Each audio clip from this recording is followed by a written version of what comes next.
Hello everyone and welcome back to a brand new episode of NASCAR Heat 3 Career Mode. Today we go to Kansas in the Cup Series and over in the Xfinity Series. Kansas, a track that I never do well at. We have yet to get a top 10 at this racetrack, so hopefully we can do so today. But we've wrecked 3 of the 4 races in Kansas that we've competed in, so I'm not very confident going in to that race, but we set our sights first on the Xfinity race. We had Hailie Deegan back in the car this time. And she didn't have a great qualifying position, but she would work her way forwards. By the time we came to the midway point in this race, she got up into the top 15, just in front of the 22 of Austin Cindric there in the Menards Penske cars. And she came out of turn 2 down the back straightaway, just continuing to try and work her way forwards. And by the time she came towards the final lap, she got up to P14, right behind now the 22 of Cindric, but she would look to his inside going into turns 3 and 4 for the final time in Dover. And as she came through on the exit of turn 4, side by side with the 22, as she came to the line, she would edge him out for the 13th position. So a decent finish for Hailie Deegan for us in this race. So nothing to complain about too much. Still need to do a little bit better though if we want to get this car into the playoffs, and we still don't really know what driver we want to put in if we get to the playoffs yet with this team. But now it's time to set our focus towards the Cup Series race. Like I said, we've done 4 races at this track and we've wrecked in at least 3 of them, so I know that it's going to be a problem today. That we have a good handling car when we come here. It's just about staying off the seam. If you hit the seam, you're in trouble, and we try to avoid that every time, but we're likely going to hit it again in this episode.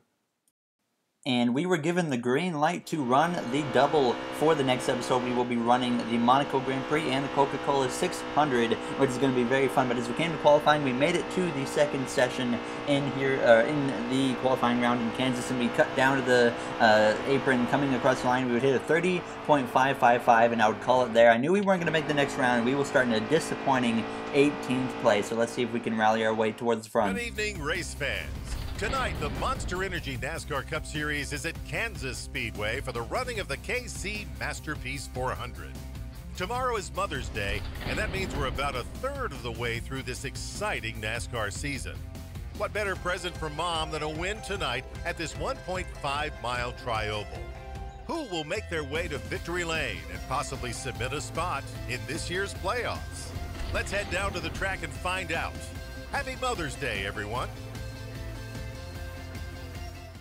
All right, we are ready to go green here in Kansas for the night race, first race of 2. Landon Castle crashed during qualifying, so he will be driving a backup car, and he's sent to the back. Kyle Busch is your pole winner with Martin Truex Jr. in the second place, and Kyle Larson failed optical scanning station multiple times, so he is also sent to the back, pushing me into the 17th position instead of the 18th position. So we start on the bottom line for this race as we get ready to take the green flag here in Kansas. The green flag is up. We are underway. Kyle Busch leads us to the green flag, and I came into this race and I decided we maybe should run the bottom line here, because we usually crash when we're running the top near that seam, and that seems to be something that costs me a lot of chances here of finishing well. So early on I decided we're going to try and, for the most part, at least stick to the bottom. Maybe on the restarts we're going to run the top. I feel like that's our best chance in this race. And as we came down the back straightaway, we looked to the inside of Jamie McMurray going into turn 3. Kyle Busch clear for the lead over second place of now Brad Keselowski. The 2 Penske cars up front there, second and third now is Ryan Blaney, is just in front of me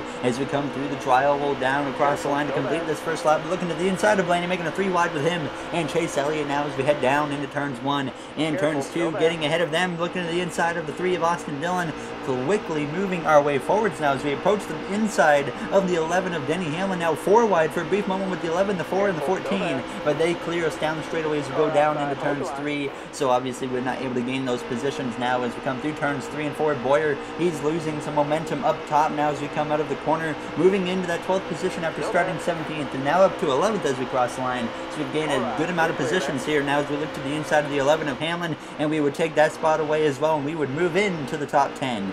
And like I said before, we have never finished in the top 10 in Kansas. I believe this might be down to our only track that we haven't finished in the top 10 at. So obviously, we really want to be able to do that here tonight in Kansas now as we head down into turn 3 wide with William Byron now as we would get ahead of him and move into the 7th position. So we have a great start to this race, and we would continue to move our way forward. We run down Eric Almirola by the time we approach lap 5, looking to his inside as we cut down to the apron with Kurt Busch behind me. And it was clear to me that Kurt Busch was much faster than me at this moment, so we certainly were just kind of holding him up at the moment as we went through turns 1 and turns 2. and we would end up getting passed by the one of Kurt Busch, as he would pass me for that 5th position, as he was actually looking to the inside of Martin Truex Jr. now on lap 12, as we were kind of still in this little party right here with the 1 and the 19, and Truex, as we look to his inside now as he's falling back as we go down into turn 3. Kurt Busch, like I said earlier, is very fast at this point, and he passed me and he's driving away as we battle alongside the number 19 of Martin Truex Jr., who has a couple wins already this season now as we come through the trial, crossing the line, hit 7 to go in stage 1 as we continue to fight with the 19 as we head down into turns 1 and 2. We clear the 19 of Truex now as we have a spinner. It's Ryan Blaney in the 12, and up into the wall he goes, and we have a big crash behind us involving our teammate of Clint Boyer, Ryan Newman, Alex Bowman, and Chase Elliott all involved, and that would obviously bring out the caution and get us ready to restart from the 5th position as no one would come to pit road. And Kyle Busch would get ready to lead us to the green as the green flag is out. We are once again underway now in Kansas on the back bumper of the 2 of Brad Keselowski as we cross the line with 4 to go in the stage. We're going to take it 3 wide immediately with him. Obviously, we need to be aggressive. We've never had a chance to finish this well in a stage at this track, so we're going to take full advantage of everything we can right now as we battle alongside the 2 of the Penske driver, last season's champion of Brad Keselowski, as we come down back straightaway, heading down towards turn 3. We're still looking for a first win on the season, and the odds of that happening in this episode obviously are very low with my luck at this track, but hopefully maybe we can make it happen. But now as we come through the trial, we're still battling alongside the 2 of Brad Keselowski, who pilots a discount tire forward now as we head down into turns 1 and 2, clearing the 2 of Keselowski. So we would get up to P3 now through the center of the corner, closing in just a little bit on Logano. But now as we came down the back straightaway, approaching the final lap actually in this, or 2 to go in this stage, we would still be in that 3rd position, still about the same distance between myself and Logano, but we can build up a pretty large run through turns 1 and 2 now. As you can see, I've just been continuing to run that bottom line in turns 1 and 2 instead of running the top, because it just felt a lot more safe now as we come through down into turns 3 and turns 4. We start to lose just a tiny bit of ground to Joey Logano on the exit of the corners, so just couldn't keep it pinned down on the inside as we came through to approach the white flag in stage 1. Kyle Busch in command now as we head down into turns 1. Logano second, who has had a dominant season so far, and I figured the last lap of the stage it wouldn't hurt to run that top line, so I gave it a shot because I know that we need to try and at least be comfortable with this top line for the restarts at least, and we actually lost time running the top now as we went down into turns 3 and turns 4 for the final time in stage 1. Kyle Busch in command as we exit turn 4. He will come through the trial to hold off Joey Logano to win stage 1 as we have a career best stage finish in Kansas with P3. So a great effort for us in this first stage, and it seems like that running the bottom and playing safe in turns 1 and 2 certainly paid off for myself. We would make the slightest wedge adjustment and we would lose 17 positions, because when Ryan Blaney crashed earlier, 17 other cars came to pit road, so we would all lose these positions as the green flag is out and stage 2 is underway.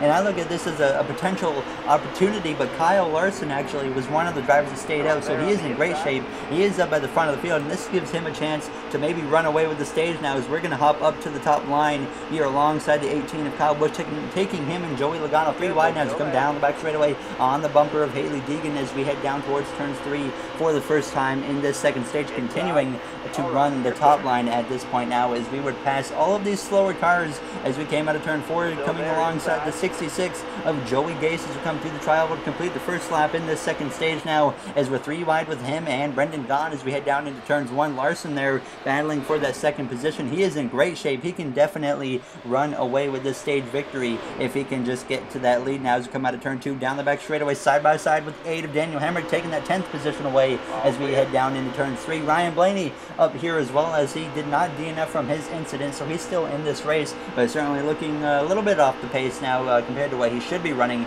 as we would get ahead of him for a brief moment. But by the time we came to lap 3, still battling around him and Bubba Wallace as we came down the back straightaway, looking to the outside of the 43 as we head down into turns 3 and turns 4 and up ahead. Ricky Stenhouse Jr. battles with, I believe, Reed Sorensen or Ross Chastain as we would continue to run that top, getting around these slow cars. But Kyle Larson, he would take the lead, and he was already driving away, and we would pass all of these cars and get into that second position. But the problem was Kyle Larson was over 3 seconds ahead, and the cars behind me, they were certainly holding up the faster cars, so this was an opportunity for myself. And Kyle Larson is on older tires than I am, and I have newer tires than him, and I still couldn't really close in on him. Obviously, just kind of NASCAR heat logic, the tire wear doesn't really affect the AI in this game, and by the time we came to just 6 to go, we started seeing some faster cars working their way past the slower cars. Jimmy Johnson, Ryan Blaney, they were all moving their way forwards, and that wasn't good for me because I knew the cars behind me of Jimmy Johnson, Ryan Blaney, etc. were faster than me. By the time I came to the final lap in the stage, they had run me down. As Larson, he drove away even more, and I decided to just maintain this bottom line on the last lap in stage 2 as Johnson closes in on me, but I was just getting so tight on the exit of the corners that I was having a terrible time turning this car, and as we came down the back straightaway going into turn 3 for the final time in the stage, Johnson gets to my left rear and he tags me just a bit and moves me up the track as we come through out of turn 4 side by side with the 48 of Johnson. Now as we approach the tri-oval side by side with the 48 of Jimmy Johnson, as we come across the line, we get P3 in stage 2, and Kyle Larson would win the stage with a great strategy call by his team to keep him out on the track, and we would have to come to pit road, and we would obviously come through to take 4 tires and 2 cans of fuel, and we would actually lose 14 positions because AI only took 2 tires because, like I said, the tire wear doesn't affect them in this game. And it's unfortunate. It's a setback as the green flag is out and the final stage is underway. And this is one of the shortest final stages on the schedule at the 1.5 miles. So it's only 25 laps as we immediately look to the inside of Boyer and take a 3 wide with my teammate as we head down into turns 1, trying to stick our nose to the inside of the 19, but unable to do so now as we come alongside the 51 of Cody Ware now as we exit turn 2. Down the back straightaway we go, moving into that 13th position early on now as we come through down towards turns 3, looking to the inside of the 43 of Bubba Wallace at this point. And as we now come through the center of the corner out of turn 4, clearing the 43 of Bubba Wallace, so I immediately jump up to the top line because I know the top line is so much faster on these restarts. So that gives me a big opportunity to jump up here towards the wall as we go down towards turns 1 and 2. And immediately we gain a couple positions, moving ourselves into the top 10 as we exit turn 2, coming down the back straightaway side by side with the 1 of Kurt Busch and the Monster Energy Camaro, now coming alongside the 17 of Stenhouse as we go down into turns 3 and turns 4 side by side with that 17 as he's on the bottom as we exit turn 4, getting onto the seam and sideways we go into the 17 and into the wall we go, and that would completely destroy the right front of the car and obviously bring out the caution. And thankfully we didn't have to DNF the car. We only had 2 seconds of repairs, and I knew right then obviously this was a big hit to our race, and we decided to jump up to the top, and it was no one to blame other than myself. We have just horrible luck at this racetrack. We always have some issue, and it was unfortunate. But obviously we would lose 27 positions from the pit stop, move down to 40th. Not what we needed, obviously, but we can still at least work our way forwards towards hopefully a top 20 at least as the green flag would come back. Well, we would only have 20 laps to go in the race, so obviously not a lot of time. That's only about 8 or 9 minutes time maybe or so to work our way up at least 20 positions. We want at least the top 20 here. The goal is the top 10, but like I said, we've never finished in the top 10 at this track, and it was looking like today could have been the day, and it was 100% just my fault messing up there, and our terrible luck we cannot get rid of the bad luck at this racetrack, and hopefully we can do that here in the future. Now as we come through turns 3 and 4, we would very quickly work our way through the field now as we came through the tri-oval side by side with Joey Gason, the number 66, as we went down towards turns 1 and turns 2, getting into him a little bit. I believe there was some contact as we go 3 wide with the 47 of Ryan Preece. As Jimmy Johnson currently in the lead as he has had no chances at all this season of winning, but right now it looks like he might have a chance as we get into the back of the 37 of Chris Buescher as we go down into turns 3 and turns 4. And as we come through the center of the corner, closing in on the 11 of Denny Hamlin, who has not been having a good race either, as we got a little bit sideways there on the exit of the corner. Certainly made me nervous at that point that I was going to go and wreck the car again, though, as we would get our way into the top 30. With only 18 to go, though, we would continue to run this top line, and we would very quickly move our way forwards. We would easily drive into the top 20 in this race and actually get into the top 15. By the time we came to just 11 to go, we had worked our way up to the 12th position behind Eric Almirola Almirola in 11th, and I just continued to run this top line because I just kind of didn't care anymore at this point as we came through turns 1 and turns 2, and it looked like we were going to need a caution if we wanted the top 10 as we have a run on the 10 down the straightaway, making contact with Almirola as we go into turns 3. Our teammate getting a little bit physical with him as we come through the center of the corner side by side with Eric Almirola as we come out of turn 4, still side by side as he does not want to give up that position, but you see 10th place way up ahead as we cross the line, hit 10 laps to go at this point. 10th place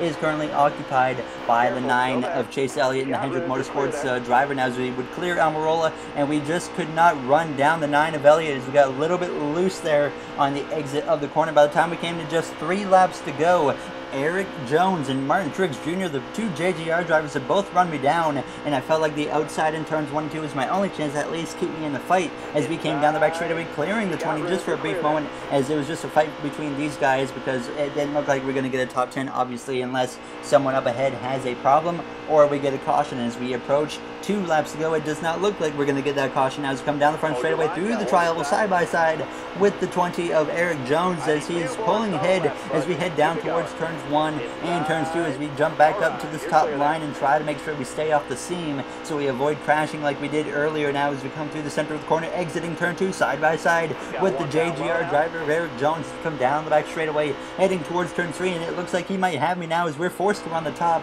in turns 3 and turns 4. We barely tagged the wall on the entrance of the corner, and that slowed me up just enough to allow both the 20 and the 19 of Truex to clear me now as we come through across the line. The white flag is in the air as we have a big run, and we're going to jump up to that top line now and try to pass the 19 before this is over as we head down through turns 1 and turns 2 for the final time here in Kansas now as we exit the corner coming down the back straightaway. Jones slides up in front as we're side by side with the 19 of Martin Triggs Jr. as we try to cut him off, and we do just so going into turn 3 as we barely get ahead of that 19 car as we come through the center of the corner and exit turn 4 for the final time side by side with the 19 of Truex as we come through the trial. It's going to be neck and neck, but he will edge me out and get the 12th position as we get P13 in Kansas, and really it could have certainly been a top 10 today, but we just have terrible luck at this track and it just can't be shaken. And there you see the finishing order on your screen. There's Ty Dillon down in 30th, William Byron with a rough day, Corey LaJoie in dead last, and Joey Logano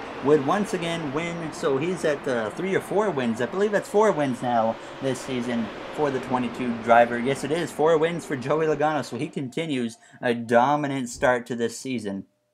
And if you guys enjoyed this video, make sure to comment, like, and subscribe. Those would all be incredibly appreciated. I'd like to thank you all for taking the time out of your day to watch one of my videos. I really do appreciate it, and we have a message from our mentor. You know, you've really been in control out there the last few races. No careless driving, no wrecks. You're doing a great job. Keep it up. Even though we wrecked in this episode. You've raced clean these last few races. Great job. I'm impressed. Ricky Stenhouse Jr. I don't know if he knows what racing clean is. That's probably not a driver to be taking advice from. But we get nothing but compliments from everyone. And in the next episode, we will be doing the Coca-Cola 600, but the double. We will be completing the double, the Monaco Grand Prix and the Coca-Cola 600. So we'll show a recap, kind of like the Xfinity series of the Monaco Grand Prix, which I will be competing in with the Haas F1 team. So we'll see how we can do. We're not going to be a factor in winning, obviously, in the Haas car, but we're going to do what we can in that episode for the next one. Thank you for watching, everybody, and like I said, if you like the video, make sure to subscribe, and I will see you guys in the next one. There you see the playoff grid. So thank you for watching, everybody, and have yourselves a great day. I will see you guys in the next episode for Monaco and the Coca-Cola 600 when we complete the double.